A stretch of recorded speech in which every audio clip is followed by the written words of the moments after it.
67 vjetori masakrës ndaj popullsisë çame ka mbledhur mijëra shqiptar të ardhur nga zona të ndryshme brenda dhe jashtë vendit në një marshim fillimisht në varrezat e Klloqerit. Në këtë pikë përkujtuan 2600 çam të cilët humbën jetën nga etja dhe uria të përzën nga tokat e tyre prej ushtrisë greke.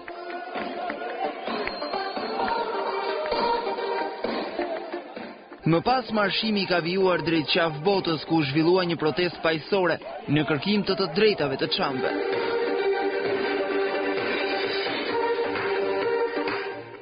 Kreu i PDI-u, Shpëtimi Drizi, shpreu bindjen se problemi i popullsisë çame do të zgjidhet dhe nuk do të humbë në heshtje.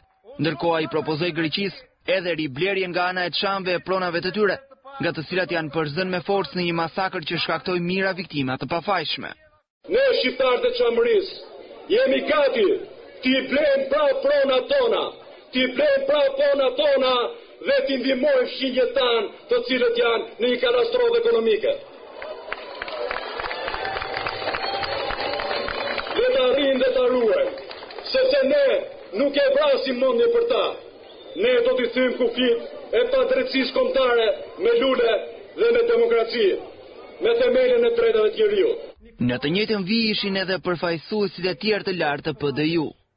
Sot jam krenar bashkë me ju për të mbështetje që më jepni këtu në qafën e botës, në këtë flamur që kemi sjellë, që ky flamur nuk e ka vendi këtu, por e ka në prevesë.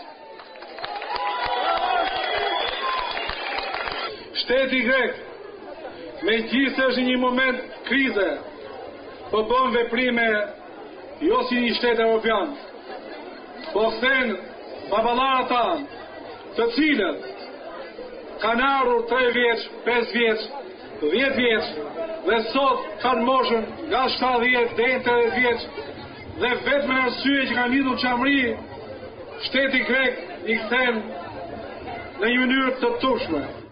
Gjatë paradites deputeti tjetër Tahiri ishte i vetmi që u lejua nga policia greke të kalonte kufirin e qafbot, ndërsa grupi që ai drejtonte ju refuzua, për shkak se mbani në pasaport vendlindjen çamëri.